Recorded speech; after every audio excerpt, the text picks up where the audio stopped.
ನೂರಾರು ವರ್ಷಗಳಿಂದ ನಮ್ಮ ಕುಟುಂಬದ ಆರಾಧ್ಯ ದೈವ ಪಂಜುರುಳಿ. ನಮ್ಮ ಅಜ್ಜ ಸೀತಾನಾಯ್ಕ ಅವರು ದೈವದ ಆರಾಧಕರಾಗಿದ್ರು. ದೈವದ ಕೆಲಸ ಮಾಡುವಾಗ್ಲೇ ಜೀವ ಬಿಟ್ರು. ಸೊ ಪಂಜುರುಳಿ ದೈವ ನಮ್ಮ ಕುಟುಂಬದ ಜೊತೆಗೆ ಯಾವಾಗ್ಲೂ ಇರ್ತಾರೆ ಅನ್ನೋ ನಂಬಿಕೆ ನಮ್ದು. ಈ ಕಲಿಯುಗದಲ್ಲಿ ಧರ್ಮ ರಕ್ಷಣೆಗೆ ಆ ದೇವರು ಸೃಷ್ಟಿ ಮಾಡಿದಂತಹ ಒಂದು ಗಣವೇ ದೈವ ಅನ್ನೋ ನಂಬಿಕೆ ಇದೆ. ದೈವ ನೀಡುವಂತಹ ಪ್ರತಿಯೊಂದು ನುಡಿಯಲ್ಲೂ ಕೂಡ ಒಂದು ಅರ್ಥ ಇರುತ್ತೆ.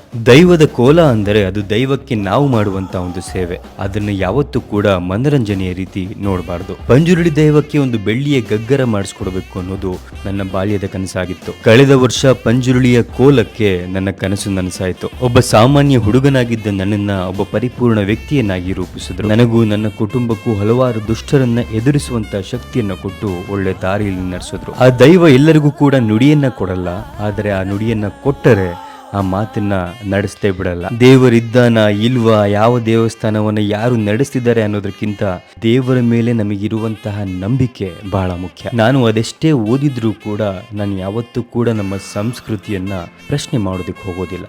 ಯಾಕಂದ್ರೆ ವಿಜ್ಞಾನ ಈ ಭೂಮಿಯನ್ನ ಗೋಳಾಕಾರದಲ್ಲಿದೆ ಅಂತ ಹೇಳೋದಕ್ಕಿಂತ ಸಾವಿರಾರು ವರ್ಷಗಳ ಮುಂಚೆ ವಿಷ್ಣುವಿನ ವರಾಹ ರೂಪ ಗೋಳಾಕಾರದ ಭೂಮಿಯನ್ನೇ ಎತ್ತಿ ಹಿಡಿದಿದ್ದ. ಸೊ ನಮ್ಮ ಸಂಸ್ಕೃತಿಯ ಬಗ್ಗೆ ಕೀಳಾಗಿ ಮಾತಾಡದೆ ಅದನ್ನ ಬೆಳೆಸೋಣ.